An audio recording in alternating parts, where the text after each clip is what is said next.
ನಮ್ಮ ದೆಹಲಿ ರಿಪೋರ್ಟರ್ ಮಂಜುನಾಥ್ ನೇರ ಸಂಪರ್ಕದಲ್ಲಿದ್ದಾರೆ. ಜೊತೆಗೆ ನಮ್ಮ ಪೊಲಿಟಿಕಲ್ ಬ್ಯೂರೋ ಹೆಡ್ ಆನಂದ ಬೈದನ ಮನೆ ಕೂಡ ಇದ್ದಾರೆ. ಮಂಜು, ಡಿ ಕೆ ಶಿವಕುಮಾರ್ ಅವರು ಮಲ್ಲಿಕಾರ್ಜುನ ಖರ್ಗೆ ಅವರ ಜೊತೆ ನಿನ್ನೆ 1.5 ಗಂಟೆ ಭೇಟಿ ನಡೀತು. ಪ್ರಿಯಾಂಕಾ ಗಾಂಧಿ ಅವರನ್ನ ಭೇಟಿ ಆಗಿದ್ದಾರೆ ಅನ್ನೋ ಥರದ ಚರ್ಚೆ ಇದೆ. ಎಷ್ಟರ ಮಟ್ಟಿಗೆ ನಿಜ? ಮತ್ತು ಪತ್ರಕರ್ತರ ಕೇಳಿದಾಗ ವರಿಷ್ಠರ ಭೇಟಿಗೆ ಬಂದಿದ್ದೀರಾ ಅಂತ ಕೇಳಿದಾಗ ಏನು ದೆಹಲಿ ಗಾಳಿ ಕುಡಿಯೋದಕ್ಕೆ ಬಂದಿದ್ದೀನಿ ಅಂದ್ಕೊಂಡಿದ್ದೀರಾ ಅಂದ್ರು ಅವರು. ಹೆಂಗೆ ನೋಡಲಾಗ್ತಾ ಇದೆ ಈ ಹೇಳಿಕೆಯನ್ನು? ಹೌದು ಅಜಿತ್, ಅದರ ಜೊತೆಗೆ ಯಾರಿಗಾದ್ರೂ ನೀರು ಕುಡಿಸಕ್ಕೆ ಬಂದಿದ್ದೀರಾ ಅನ್ನೋಂಥ ಪ್ರಶ್ನೆ ಕೂಡ ಮುಂದಿಟ್ಟಾಗ ಅದು ಇಲ್ಲ ಅಂತ ಅವ್ರು ಹೇಳಿಲ್ಲ. ಅಂದ್ರೆ ಎರಡೂ ಅಂಶಗಳು ಕೂಡ, ಅಂದ್ರೆ ಒಂದು ಗಾಳಿ ಕುಡಿಯಕ್ಕೆ ಬಂದಿಲ್ಲ, ಸುಮ್ಮನೆ ಬಂದಿಲ್ಲ ಅನ್ನೋಂಥದ್ದು ಇರ್ಬೋದು, ಅಥವಾ ನಾನು ಬಂದ ಕೆಲಸ ಸಾಧನೆ ಮಾಡಿಕೊಳ್ಳದೆ ನಾನು ಹೋಗಲ್ಲ ಅನ್ನೋವಂಥದ್ದು ಇರ್ಬೋದು. ಸೊ ಈ ಎರಡಕ್ಕೂ ಕೂಡ ಅವರ ಪ್ರಶ್ನೆಗಳಿಗೆ ಉತ್ತರ ಕೊಟ್ಟಿದ್ದಾರೆ ಪರೋಕ್ಷವಾಗಿ. ಸೊ ಆದರೆ ಈಗ ಉಳಿದಿರುವಂಥದ್ದು, ನಿನ್ನೆ ಹೆಚ್ಚು ಕಡಿಮೆ 1.5 ತಾಸು ಖರ್ಗೆ ಅವರ ಮನೆಯಲ್ಲಿದ್ದರು. ಪೂರ್ತಿಯಾಗಿ ಏನೇನೆಲ್ಲ ಅಂತಿಮ ಹಂತದ ಸಿದ್ಧತೆ ಅಂತ ಹೇಳ್ತೀವಲ್ಲ, ಆ ಸಿದ್ಧತೆಗಳು ಒಂದಲ್ಲ ಒಂದು ರೀತಿಯಲ್ಲಿ ರೆಡಿ ಮಾಡ್ಕೊಳ್ತಾನೆ ಇದ್ದಾರೆ. ಇನ್ನು ದಿನಾಂಕ 10ಕ್ಕೆ ಬರ್ತಾ ಇರುವಂಥ ಹಿನ್ನೆಲೆಯಲ್ಲಿ ಏನೇನೆಲ್ಲ ಅವ್ರ ಬ್ಯಾಕ್ಗ್ರೌಂಡಲ್ಲಿ ಏನು ಮಾಡ್ಕೋಬೇಕು, ಅವರ ಪರವಾಗಿ ಯಾವ ರೀತಿ ಲಾಬಿ ನಡೆಸಬೇಕು ಅನ್ನೋಂಥದ್ದು ಇರ್ಬೋದು. ಮತ್ತೆ ಗಾಂಧಿ ಕುಟುಂಬಕ್ಕೆ ಹಿರಿಯರು ಯಾರ್ಯಾರು ಟಚ್ ಅಲ್ಲಿ ಇದ್ದಾರೆ ಅಂತವ್ರನ್ನ ಭೇಟಿ ಆಗುವಂತ ಕೆಲಸವೂ ಕೂಡ ದೆಹಲಿಯಲ್ಲಿ ನಡೀತಾ ಇದೆ. ಆ ಮೂಲಕ ಒತ್ತಡ ಏರುವಂತದ್ದು ಕೂಡ ಮಾಡ್ತಾ ಇದ್ದಾರೆ. ಈ ಎಲ್ಲವನ್ನ ನೋಡಿದಾಗ ಒಂದು ವೇದಿಕೆಯನ್ನ ಸೃಷ್ಟಿ ಆಗಬೇಕು, ಆ ವೇದಿಕೆಗೆ ಸಮಯ ನಿಗದಿ ಆಗಬೇಕು ಅನ್ನುವಂಥದ್ದು ಡಿ ಕೆ ಶಿವಕುಮಾರ್ ಅವರ ಅಭಿಪ್ರಾಯ. ಆ ಹಿನ್ನೆಲೆಯಲ್ಲಿ ಆ ಸಮಯ ಯಾವತ್ತು ಅಥವಾ ವೇದಿಕೆ ರಾಹುಲ್ ಗಾಂಧಿ ಅವರ ಮುಂದೆನೇ ಆಗಬೇಕಾಗಿರುವ ಕಾರಣಕ್ಕೋಸ್ಕರ ಆ ಸಮಯ ನಿಗದಿ ಮಾಡೋದು ಕೂಡ ರಾಹುಲ್ ಗಾಂಧಿ ಅವರೇ ಆಗಿರ್ತಾರೆ.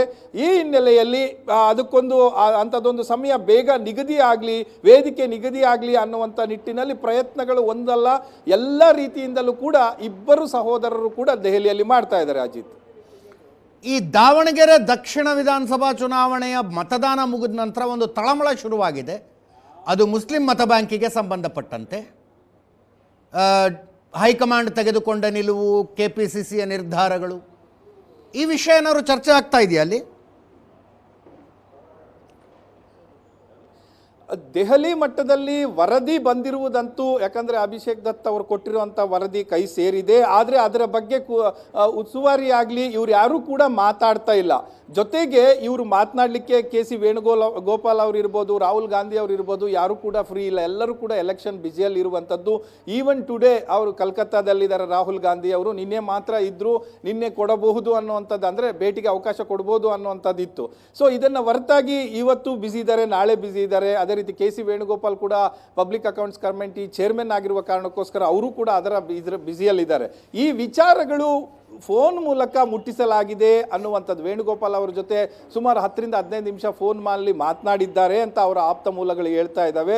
ಹಾಗಾಗಿ ಆ ಸಂದರ್ಭದಲ್ಲಿ 3 ವಿಚಾರ, ಅಂದರೆ ಅವರು ಅಸ್ಸಾಂ ಚುನಾವಣೆಗೆ ಹೋಗಿದ್ರು ಡಿ ಕೆ ಶಿವಕುಮಾರ್ ಅವರು, ತಮಿಳುನಾಡು ಚುನಾವಣಾ ಪ್ರಕ್ರಿಯೆಯಲ್ಲಿ ಇದರಲ್ಲಿ ಭಾಗವಹಿಸಿದ್ದು ಪ್ರಚಾರದಲ್ಲಿ, ಮತ್ತು ಕರ್ನಾಟಕದ್ದು ಸೇರಿದಂತೆ ಆ ಮಾಹಿತಿಯನ್ನು ಮುಟ್ಟಿಸಿದ್ದಾರೆ ಅನ್ನುವಂಥದ್ದಿದೆ. ಅದರ ಜೊತೆಗೆ ವರದಿ ಅಭಿಷೇಕ್ ದತ್ ಅವರು ಕೊಟ್ಟಿರುವ ಕಾರಣಕ್ಕೋಸ್ಕರ ಇನ್ನೂ ಆ ಮಟ್ಟಿಗೆ ಚರ್ಚೆಗೆ ಬಂದಿಲ್ಲ. ಆದರೆ ಮಾಹಿತಿ ಅಂತೂ ಎಲ್ಲ ಯಾರ್ಯಾರು ಪ್ರಮುಖರಿದ್ದಾರೆ ಅವರೆಲ್ಲರಿಗೂ ಕೂಡ ಶೇರ್ ಮಾಡಲಾಗಿದೆ ಅನ್ನುವಂಥದ್ದು AICCಯ ಮೂಲಗಳು ಹೇಳ್ತಾ ಇರುವಂಥದ್ದು. ಅಜಿತ್, ಎಸ್, ಆನಂದ ಬೈದನ ಮನೆ ಇದ್ದಾರೆ ನಮ್ಮ ಜೊತೆಗೆ. ಆನಂದ, ಸಿದ್ದರಾಮಯ್ಯ ಬಣದ ಚಟುವಟಿಕೆಗಳಿಗೆ ಬರ್ತೀನಿ ನಾನು. ಆಮೇಲೆ ದೆಹಲಿಯಲ್ಲಿ ಏನೇನಾಗಿದೆ ಅನ್ನುವ ಚರ್ಚೆ ಬೆಂಗಳೂರಿನಲ್ಲಿರೋದು. ಭೇಟಿಯಲ್ಲಿ ಏನು ಮಾತುಕತೆ ಆಯ್ತಂತೆ? ದಾವಣಗೆರೆ ದಕ್ಷಿಣ ಮತದಾನದ ನಂತರದ ಬೆಳವಣಿಗೆಗಳು ಚರ್ಚೆ ಆಗಿದಾವ?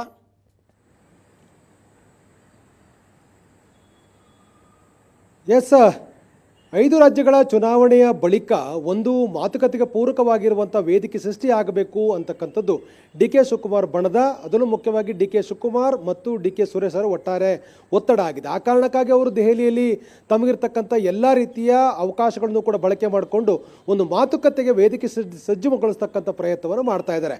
ಹಾಗಂದ ಮಾತ್ರಕ್ಕೆ ಡಿ ಕೆ ಶಿವಕುಮಾರ್ ಈಗ ಮಲ್ಲಿಕಾರ್ಜುನ ಖರ್ಗೆ ಅವರನ್ನ ಭೇಟಿ ಮಾಡಿದ ತಕ್ಷಣದಲ್ಲೇ ನಾಳೆ ಅಥವಾ ನಾಡಿದ್ದು ಬೆಳಗ್ಗೆ ಎಲ್ಲವೂ ಕೂಡ ಮಾತುಕತೆ ಆಗತ್ತೆ ಅಂತಿಲ್ಲ.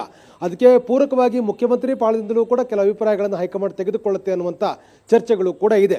ಆದರೆ ಒಂದು ಮಾತುಕತೆ ಅಂದರೆ ಮೇ 4ರ ನಂತರದಲ್ಲಿ ಒಂದು ಮಾತುಕತೆಗೆ ಪೂರಕವಾಗಿರ್ತಕ್ಕಂಥ ಒಂದು ವ್ಯವಸ್ಥೆಯನ್ನು ಸೃಷ್ಟಿ ಮಾಡ್ತಕ್ಕಂಥ ಪ್ರಯತ್ನವನ್ನು ಡಿ ಕೆ ಶಿವಕುಮಾರ್ ಮಾಡ್ತಾ ಇದ್ದಾರೆ. ಇರ್ತಕ್ಕಂಥ ಎಲ್ಲ ಅವಕಾಶಗಳನ್ನು ಕೂಡ ಬಳಕೆ ಮಾಡ್ತಾರೆ. ಆ ಕಾರಣಕ್ಕಾಗಿ ಮಲ್ಲಿಕಾರ್ಜುನ ಖರ್ಗೆ ಅವರನ್ನು ದೆಹಲಿಯಲ್ಲಿ ಭೇಟಿ ಮಾಡಿರ್ತಕ್ಕಂಥ ಸುದೀರ್ಘ 1.5 ಗಂಟೆಗಳ ಕಾಲ ಚರ್ಚೆ ಮಾಡಿದ್ದಾರೆ ಅನ್ನುವಂಥ ಮಾಹಿತಿ ಇರುವಂಥದ್ದು.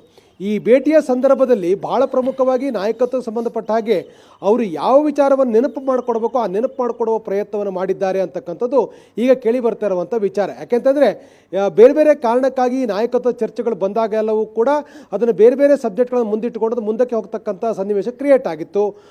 ದೇವರಾಜ ಅರಸರ ದಾಖಲೆಯನ್ನು ಮುರಿಬೇಕು ಅನ್ನೋಂಥ ಒಂದು ಕಡೆ, ಆದರೆ ಬಜೆಟ್ ಮಂಡನೆ ಮಾಡಬೇಕು ಅಂತಕ್ಕಂಥದ್ದು ಇನ್ನೊಂದು ಕಡೆ, ಪಂಚರಾಜ್ಯಗಳ ಚುನಾವಣೆ ಮುಗಿದ ಬಳಿಕ ಅಂತಕ್ಕಂಥದ್ದು ಈಗ ಹೈಕಮಾಂಡ್ ಬಳಿ ಬಂದಿರತಕ್ಕಂಥ ಮಾಹಿತಿ. ಆ ಕಾರಣಕ್ಕಾಗಿ ಅವೆಲ್ಲವೂ ಕೂಡ ಈಗ ಮುಕ್ತಾಯದ ಹಂತಕ್ಕೆ ಬಂದಿರುವಂಥ ಹಿನ್ನೆಲೆಯಲ್ಲಿ ಒಂದು ಮಾತುಕತೆಗೆ ವೇದಿಕೆ ಸೃಷ್ಟಿ ಮಾಡುವ ಪ್ರಯತ್ನವನ್ನು ಡಿ ಕೆ ಶಿವಕುಮಾರ್ ಮಾಡ್ತಾ ಇದ್ದಾರೆ.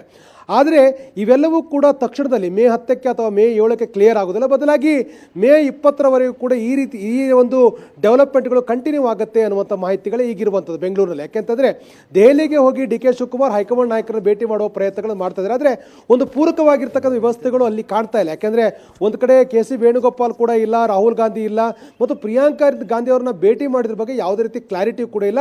ಡಿ ಕೆ ಶಿವಕುಮಾರ್ ಬಣದಲ್ಲಿರ್ತಕ್ಕಂಥವ್ರು ಅವರಿಗೂ ಕೂಡ ಡಿ ಕೆ ಶಿವಕುಮಾರ್ ಅವರು ಪ್ರಿಯಾಂಕಾ ಗಾಂಧಿ ಅವರನ್ನ ಭೇಟಿ ಮಾಡಿದ ಬಗ್ಗೆ ಯಾವುದೇ ರೀತಿ ಖಚಿತವಾದಂಥ ಮಾಹಿತಿ ಅವರ ಬಳಿ ಇಲ್ಲ. ಆದರೆ ಮಲ್ಲಿಕಾರ್ಜುನ ಖರ್ಗೆ ಅವರಿಗೆ ಹೇಳುವ ಮೂಲಕ ಯಾರಿಗೆ ತಲುಪಿಸಬೇಕು ಆ ಸಬ್ಜೆಕ್ಟನ್ನು ತಲುಪಿಸುವಂಥ ಪ್ರಯತ್ನಗಳನ್ನು ಮಾಡ್ತಾ ಇದ್ದಾರೆ. ಎಲ್ಲವೂ ಕೂಡ ಪಾಸಿಟಿವ್ ಆಗುತ್ತೆ ಅನ್ನುವಂಥ ಲೆಕ್ಕಾಚಾರದಲ್ಲಿ ಡಿ ಕೆ ಶಿವಕುಮಾರ್ ಬಣ ಇರತಕ್ಕಂಥದ್ದು. ಒಂದೊಂದು ಸದ್ಯದಲ್ಲಿ ಮುಖ್ಯಮಂತ್ರಿ ಸಿದ್ದರಾಮಯ್ಯರು ಕೂಡ ದೆಹಲಿಗೆ ಹೋಗ್ತಾರೆ, ದೆಹಲಿಯಲ್ಲಿ ವರಿಷ್ಠರನ್ನು ಭೇಟಿ ಮಾಡ್ತಾರೆ ಅಂತಕ್ಕಂಥ ಮಾಹಿತಿಗಳು ಕೂಡ ಇದೆ. ಹಾಗಾಗಿ ಈಗ ದೆಹಲಿಯಲ್ಲಿ ಡಿ ಕೆ ಶಿವಕುಮಾರ್ ಯಾರನ್ನ ಭೇಟಿ ಮಾಡಿದ್ರು, ಯಾವ ರೀತಿಯಾಗಿರ್ತಕ್ಕಂಥ ವೇದಿಕೆ ಸೃಷ್ಟಿ ಮಾಡಿದ್ರು, ಅವೆಲ್ಲವನ್ನು ಕೂಡ ಅಬ್ಸರ್ವ್ ಮಾಡುವ ಪ್ರಯತ್ನವನ್ನು CM ಬಣ ಮಾಡ್ತಾ ಇದ್ರೆ ದೆಹಲಿಯಲ್ಲಿ ಒಂದು ಪೂರಕವಾದ ವೇದಿಕೆ, ಮಾತುಕತೆಗೆ ಪೂರಕವಾದ ವೇದಿಕೆ ಸೃಷ್ಟಿ ಆಗ್ತಾ ಇದೆ ಅಂತಕ್ಕಂಥ ಚರ್ಚೆಗಳು ಜೋರಾಗಿ ಕೇಳಿ ಬರ್ತಾ ಇದೆ. ಅಜಿತ್, ಓಕೆ, ಮುಂದಿನ ದಿನಗಳ ಚಟುವಟಿಕೆಗಳೇನು? 30-40 ಶಾಸಕರ ತಂಡಗಳು ಒಂದೊಂದೇ ಸಲ ದಿಲ್ಲಿಗೆ ಹೋಗ್ತಾವೆ, ನೋಡ್ತಾ ಇರಿ ಅಂತೆಲ್ಲ ಮಾತು ಬಂತು. ಸಾಧ್ಯತೆ ಇದೆಯಾ? ಖಂಡಿತವಾಗ್ಲೂ ಕೂಡ ಒಂದೊಮ್ಮೆನಾದರೂ ಕೂಡ ನಾಯಕತ್ವ ಬದಲಾವಣೆಗೆ ಸಂಬಂಧಪಟ್ಟಾಗೆ ಚರ್ಚೆ ಒಂದು ಪಾಸಿಟಿವ್ ಮೂಡಲ್ಲಿ ಹೋಗ್ತಾ ಇದ್ರೆ ನಿಶ್ಚಯವಾಗಿಯೂ ಕೂಡ ಅದರ ಮೇಲೆ ಒತ್ತಡಕ್ಕೆ ಪೂರಕವಾಗಿರತಕ್ಕಂಥ ಬೆಳವಣಿಗೆ ಕೂಡ ಆಗುತ್ತೆ. ಇನ್ನೊಂದು ಕಡೆ ನಾಯಕತ್ವ ಉಳಿಸ್ಕೊಳ್ತಕ್ಕಂಥ ಪ್ರಯತ್ನಗಳು ಕೂಡ ಆಗುತ್ತೆ. ನಮ್ಗೆ ಈಗ ಬಂದಿರತಕ್ಕಂಥ ಮಾಹಿತಿ ಮುಖ್ಯಮಂತ್ರಿ ಸಿದ್ದರಾಮಯ್ಯರು ಕೂಡ ಇನ್ನು ಕೆಲವೇ ದಿನಗಳಲ್ಲಿ ದೆಹಲಿಗೆ ಹೋಗ್ತಾರೆ ಅನ್ನುವಂಥ ಮಾಹಿತಿ ಇದೆ. ಆದರೆ ಅವರು ಯಾವಾಗ ಹೋಗ್ತಾರೆ ಅನ್ನೋದು ಕ್ಲಾರಿಟಿ ಸಿಗ್ತಾ ಇಲ್ಲ. ಮೇ 4ರ ಬಳಿಕವೋ ಅದಕ್ಕೆ ಮುಂಚಿತವಾಗಿಯೂ ಹೋಗ್ತಾರೆ ಅನ್ನೋ ಬಗ್ಗೆ ಇನ್ನು ಕ್ಲಾರಿಟಿಯನ್ನು CM ಆಪ್ತ ಬಳಗ ನೀಡ್ತಾ ಇಲ್ಲ. ಆದರೆ ಡಿ ಕೆ ಶಿವಕುಮಾರ್ಗೆ ಮುಖ್ಯಮಂತ್ರಿ ಮಾಡಬೇಕು ಅಂತೇಳಿ ಕಳೆದ ನವೆಂಬರ್ 21ರಂದು ಯಾರ್ಯಾರು ಪ್ರಯತ್ನ ಪಟ್ಟಿದ್ರು ಅವರೆಲ್ಲರೂ ಕೂಡ ಇನ್ನೊಂದು ಸುತ್ತಿನ ಪ್ರಯತ್ನಗಳನ್ನು ಮಾಡ್ತಾರೆ ಅಂತಕ್ಕಂಥ ಮಾಹಿತಿಗಳಿದೆ. ಅದಕ್ಕೆ ಪೂರಕವಾಗಿ ಈಗ ನಾವು ಕಳೆದ 2-3 ದಿನಗಳ ಹಿಂದೆ CM ಸೇರಿದಾಗೆ ಸಚಿವರೆಲ್ಲರೂ ಕೂಡ ಒಂದು ಸಭೆಯನ್ನು ಕೂಡ ಮಾಡಿದ್ರು. ಆ ಸಭೆಯಲ್ಲೂ ಕೂಡ ಮುಂದಿನ ದಿನಗಳಲ್ಲಿ ಯಾವ ರೀತಿ ಸ್ಟ್ರಾಟಜಿ ಮಾಡಬೇಕು ಅಂತಕ್ಕಂಥ ಗಂಭೀರವಾದ ಚರ್ಚೆಗಳನ್ನು ಕೂಡ ಮಾಡಲಾಗಿದೆ. ಸತೀಶ್ ಜಾರಕಿಹೊಳಿ, ದಿನೇಶ್ ಗುಂಡೂರಾವ್, ಪರಮೇಶ್ವರ್, ಮಹದೇವಪ್ಪ, ಜಮೀರ್ ಅಹಮದ್ ಎಲ್ಲರೂ ಕೂಡ ಈ ಒಂದು ಸಭೆಯಲ್ಲಿ ಇದ್ರು. ಅವರೆಲ್ಲರೂ ಕೂಡ ಮೇ 4ರ ಬಳಿಕ ಏನು ಅಂತಕ್ಕಂಥದ್ದು ಮತ್ತು ಯಾವ ರೀತಿ ಸ್ಟ್ರಾಟಜಿಗಳನ್ನು ಮಾಡಬೇಕು ಅನ್ನೋ ಬಗ್ಗೆ ಚರ್ಚೆಯನ್ನು ಮಾಡಿದ್ದಾರೆ. ಆದರೆ CM ಅವರಿಗೆ ಒಂದು ಹೋಪ್ ಇದೆ. ರಾಹುಲ್ ಗಾಂಧಿ ಅವರು ಈ ವಿಚಾರದಲ್ಲಿ ಮಧ್ಯ ಪ್ರವೇಶ ಮಾಡುವ ತನಕ ಕೂಡ ಯಾವುದೇ ರೀತಿಯಾಗಿದ್ದ ನಾಯಕತ್ವ ಚರ್ಚೆ ಮುನ್ನೆಲೆಗೆ ಬರೋದಿಲ್ಲ ಅಂತಕ್ಕಂಥ ಒಂದು ವಿಶ್ವಾಸದಲ್ಲಿ CM ಇದ್ದಾರೆ. ಹಾಗಾಗಿ ಮೇ 4ರ ಬಳಿಕ ಮುಖ್ಯಮಂತ್ರಿ ಪಾಳಿಯೂ ಕೂಡ ತಮ್ಮದೇ ಆಗಿರ್ತಕ್ಕಂಥ ಸ್ಟ್ರಾಟಜಿಗಳನ್ನು ಮಾಡ್ತಕ್ಕಂಥ ಸಾಧ್ಯತೆಗಳು ಹೆಚ್ಚಾಗಿದೆ. ಆದರೆ ಜೊತೆಗೆ ಡಿ ಕೆ ಶಿವಕುಮಾರ್ ಬಣದಲ್ಲಿ ನವೆಂಬರ್ 21ಕ್ಕೆ ಯಾರ್ಯಾರು ಪ್ರಯತ್ನಗಳನ್ನು ಮಾಡಿದ್ರು, ದೆಹಲಿ ದಂಡಯಾತ್ರೆಗಳನ್ನು ಯಾರ್ಯಾರು ಮಾಡಿದ್ರು ಅವರೆಲ್ಲರೂ ಕೂಡ ಇನ್ನೊಂದು ಸುತ್ತು ದೆಹಲಿಗೆ ಹೋಗಿ ವರಿಷ್ಠರನ್ನು ಭೇಟಿ ಮಾಡ್ತಕ್ಕಂಥ ಪ್ರಯತ್ನಗಳನ್ನು ಮಾಡುವ ಸಾಧ್ಯತೆಗಳು ಕೂಡ ಇದೆ. ಹಾಗಾಗಿ ಮೇ 10ರ ಬಳಿಕ ಒಂದು ಕ್ಲಾರಿಟಿ ಸಿಗಬಹುದು ಅಂತಕ್ಕಂಥ ಚರ್ಚೆಗಳು ಎರಡೂ ಪಾಳದಲ್ಲಿ ಕೇಳಿ ಬರ್ತಾ ಇರುವಂಥದ್ದು. ಅಜಿತ್, ಬಾಲಕೃಷ್ಣ ಅವರ ಹೇಳಿಕೆ, ನಾವು ಮುಖ್ಯಮಂತ್ರಿ ನಾಯಕತ್ವ ಬದಲಾವಣೆಗಲ್ಲ ದಿಲ್ಲಿಗೆ ಹೋಗಿದ್ದು, ನಮ್ಮನ್ನು ಮಿನಿಸ್ಟರ್ ಮಾಡಿ ಅಂತ ಕೇಳಕ್ಕೆ ಹೋಗಿದ್ವಿ ಅಂತ, ಅದು ಆ ಇಡೀ ಬಣದ ಮೂಡನ್ನು ಏನಾದ್ರು ಹೇಳ್ತಾ ಇದೆಯಾ?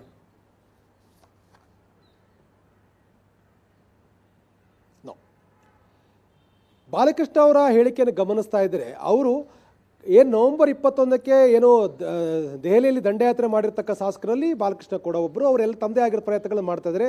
ಅವರ ಮುಂದಿನ ರಾಜಕಾರಣದ ಭವಿಷ್ಯದ ಕಾರಣಕ್ಕಾಗಿ ಡಿ ಕೆ ಶಿವಕುಮಾರ್ ಜೊತೆಗಿದ್ದು ಅವರು ತಮ್ಮದೇ ಆದ ರಾಜಕಾರಣ ಮುಂದುವರಿಸಿದ್ದಾರೆ. ಹಾಗೆ ನೋಡಿದ್ರೆ 2017ರಲ್ಲಿ ಅವರನ್ನು ಕಾಂಗ್ರೆಸ್ಗೆ ಕರೆದುಕೊಂಡು ಬಂದಿದ್ದೆ. 17ರಲ್ಲಿ ಅಡ್ಡ ಮತದಾನದ ಮೂಲಕ, 18ರಲ್ಲಿ ಅಧಿಕೃತ ಕಾಂಗ್ರೆಸ್ ಕರೆದುಕೊಂಡು ಬಂದಿದೆ ಜಮೀರ್ ಅಹಮದ್ ಮತ್ತು ಮುಖ್ಯಮಂತ್ರಿ ಸಿದ್ದರಾಮಯ್ಯ. ಆದರೆ ಅವರೀಗ ಕ್ಯಾಂಪನ್ನು ಬದಲಾವಣೆ ಮಾಡಿದ್ದಾರೆ. ಅವರು ಡಿ ಕೆ ಶಿವಕುಮಾರ್ ಕ್ಯಾಂಪಲ್ಲಿ ಇದ್ದಾರೆ. ಆದರೆ ಡಿ ಕೆ ಶಿವಕುಮಾರ್ ಜೊತೆಗಿರೋದ್ರ ಮೂಲಕ ರಾಜಕಾರಣ ಮುಂದಿನ ಭವಿಷ್ಯವನ್ನು ಕೂಡ ಅವರು ರೂಪಿಸ್ಕೊಳ್ಬೇಕಾಗಿದೆ. ಆ ಕಾರಣಕ್ಕಾಗಿ ಅವರು ಡಿ ಕೆ ಶಿವಕುಮಾರ್ ಜೊತೆಗಿದ್ದಾರೆ.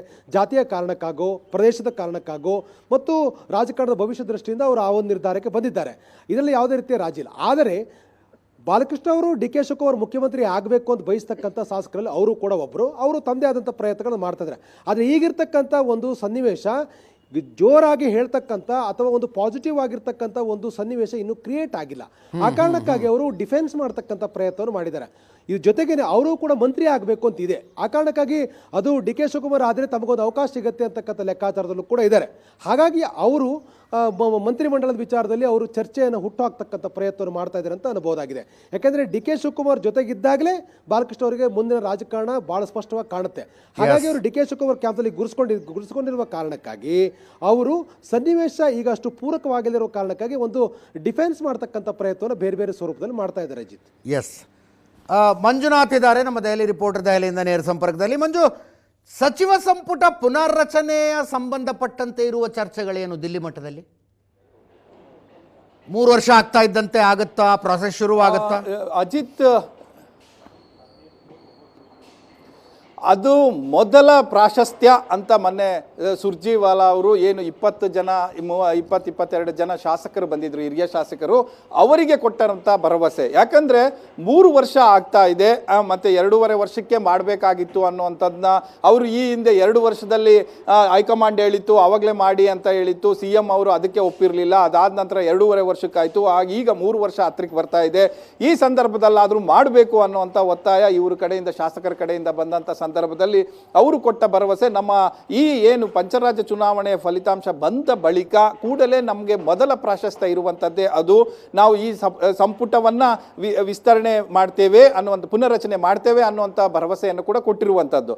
ಆದರೆ ಯಾವ ರೀತಿಯಲ್ಲಿ ಆಗುತ್ತೆ ಅನ್ನುವಂಥದ್ದು, ನಾಯಕತ್ವ ಬದಲಾವಣೆ ಮಾಡಿಕೊಂಡು ಆಗುತ್ತಾ ಅಥವಾ ಅದಕ್ಕೆ ಕೇವಲ ಸಂಪುಟ ಪುನರ್ರಚನೆಯಾಗಿ ಇವರದ್ದೇ ನಾಯಕತ್ವ ಮುಂದುವರಿಯುತ್ತಾ ಅನ್ನುವಂಥ ಪ್ರಶ್ನೆಗೆ ಅವರು ಕೂಡ ಉತ್ತರ ಕೊಟ್ಟಿಲ್ಲ. ಮತ್ತು ಪರೋಕ್ಷವಾಗಿ ಮಾತನಾಡುವಂಥ ಸಂದರ್ಭದಲ್ಲೂ ಕೂಡ ಯಾವುದೇ ಇಂಟು ಕೊಟ್ಟಿಲ್ಲ ಅನ್ನುವಂಥದ್ದು ಶಾಸಕರು ಅಭಿಪ್ರಾಯ ಹೇಳ್ತಾ ಇದ್ರು.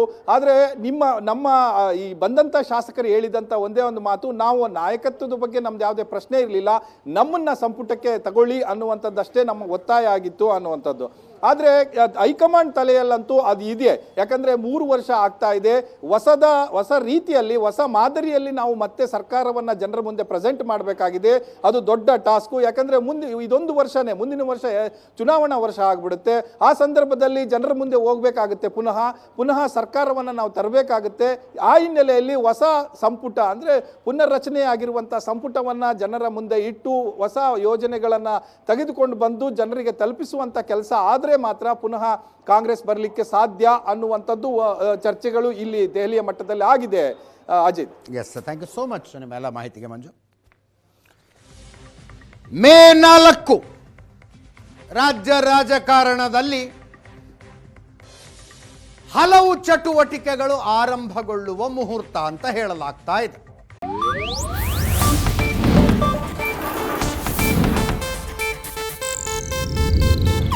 ಇದು ಏಷ್ಯಾನೆಟ್ ನ್ಯೂಸ್ ನೆಟ್ವರ್ಕ್ ಪ್ರಸ್ತುತಿ.